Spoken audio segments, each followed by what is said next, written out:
Well, hello, campers. We hope that everybody had a Merry Christmas. And we will resume our regularly scheduled train wreck. We're back to the Hot Mess Express. And I'm not sure if I told you that we're putting air conditioning on it. Doc came by and said he wanted me to install air conditioning. So I got out all my little fittings here. I separate them in bags. There's number 10, number 8s, and number 6s. And then, of course, you have all the assortment of O-rings, the oil, everything. And I have various sorted length hoses for whatever your needs may be. But, yeah. So, I was routing the hoses, adding them in, and I know Vintage Air says this bracket fits tall valve covers, but I had to do a little clearancing to make it actually clear that tall valve cover. It was just very minute. And I did have to relocate the power steering reservoir.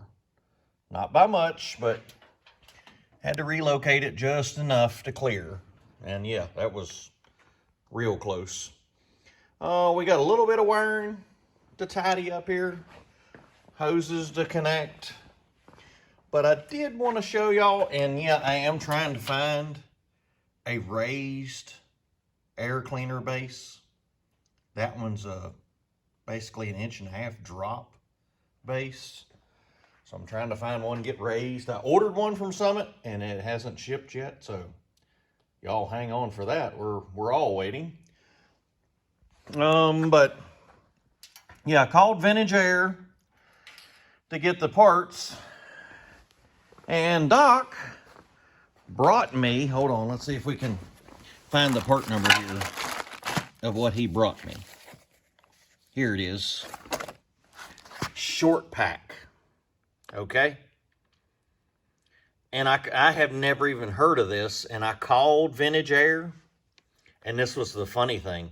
Tech support, when I called, I gave him the part number of what I had, and no joke, the guy on tech support said, "Why did he buy that?" And then I looked it up, and I'm not even sure they sell this anymore. But, you know, this right here is, it's terrible. You can't even hardly get a wrench on the lines. They're so tight together. I don't know what to say about that. And then you can't mount, this is the temperature. You can't mount it up here on the dash because it's hooked to the coil by a metal capillary tube. That's not just a vacuum hose that you can mount. So you got to lean all the way over here to adjust your temperature.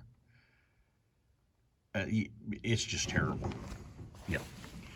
But anyway, I broke one of my number one rules. Is normally I don't let a customer supply parts. That generally works out bad. But I felt so bad for Doc because he took a shafting on this thing. I mean, this thing has been so bad. If y'all haven't watched the other episodes, it's just terrible that somebody did this. It's got great bones. If somebody wanted to make a hot rod or a street rod out of this thing, the body on this thing is amazing. It's not rusted. It's not dented. I mean, this thing has real potential to be a hot rod. But Doc has taken such a bath on it. He has taken such a shafting that he now wants to sell it. And he decided that if he put air conditioning on it, that would improve the selling game and somebody would actually buy it. So if anybody is interested, the bones of this thing is great. And I did take it for a short test drive the other day. And it did fine in the driveway. I didn't go too far. I'm not venturing out far till I got it, but the steering actually works very great on it. All 4 brakes actually work now. The engine fires up and idles with 50 pounds of oil pressure, mainly because I did put a new oil pump and new timing chain. I swapped those out before I put the engine in. But yeah, so if you actually are interested, no joke, Doc is going to sell this because he's just over himself that he bought this with the intention of towing a car to Florida on a car trailer. And I told him no, that was not in the potential for this vehicle. How they've done the rear suspension, everything about it in the back, where the fuel tank is, just in general. Maybe you could get by with towing some little camper trailer or something, but this ain't going to tow a car from Virginia to Florida back and forth for in the winter. That ain't happening. And he got all disheartened when I told him that, and now he wants to sell it. So if anybody does actually want, the Hot Mess Express, which we've fixed a lot of the stuff. I don't even know if I've showed you the gauges. I fixed the gauges. We put new gauges in. And they actually work. I'm happy about that. I did fix the little headlight switch.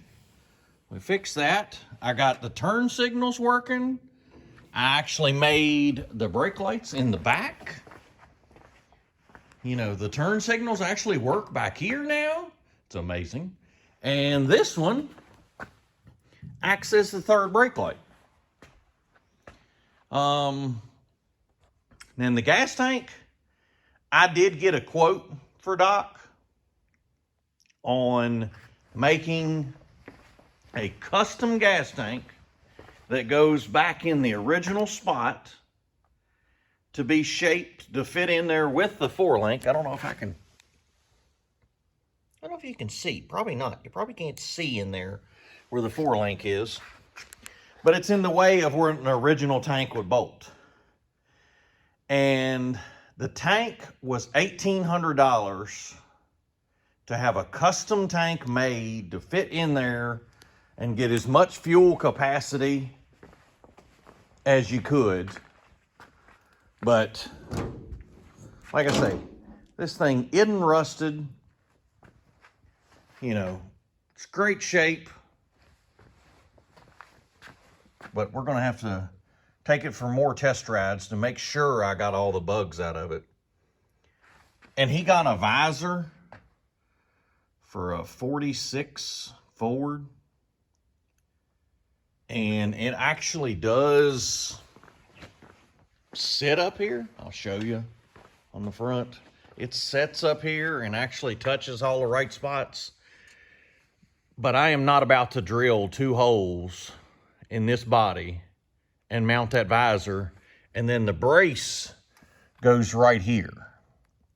Now you could take that chrome off and there's a metal strip that's on the inside. You could drill the holes appropriate, mount the visor. But if he's selling this thing, I'm not going to do that because the next owner may not want that visor. So I'm not about to drill that body not knowing what the next man's going to want. So I'm trying to keep that in mind when I work on it. What's going to be best for the next man, since I already know it's going down the road.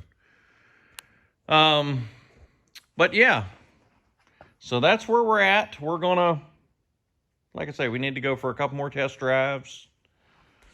And I adjusted the linkage for the 700R when it was shifting a little tight. I mean, it was a little firmer on the shifts than I thought it should be. So I adjusted it out, gave it a little more slack, and we're going to test drive it again and see what reaction we get out of that. But yeah, putting all the pulleys, shimming everything, All the belts line up now. They weren't in line when we all started, but everybody's on there now. Doesn't throw the belts off. And yes, the fan and shroud is in there very tight. There's not much room, but everything does clear. Nothing hits. So, yeah. We're going to get back to making the air conditioning hose. Got to take the little number 6. It's got to come over here. Connect. And then this one, it's got to go across. This one should be a number 8. Number 8 size hose. Goes over, connects to the compressor. And then, of course, the number 10 suction line connects there. But yeah, you can see how much room you have to turn a wrench. This is terrible. So, I normally don't say bad things about vendors. You know, I normally like a lot of products and give them. But when the tech service guy says, "Why did you buy that?" you know it's a bad product. And like I say, even on the instructions, I went to look that part number up and not much comes up. I can't guarantee that Vintage Air is still selling that. So, y'all, wish me luck. And we're going to continue on here. But how we end all of our videos, thank you, Lord. Thank you for today.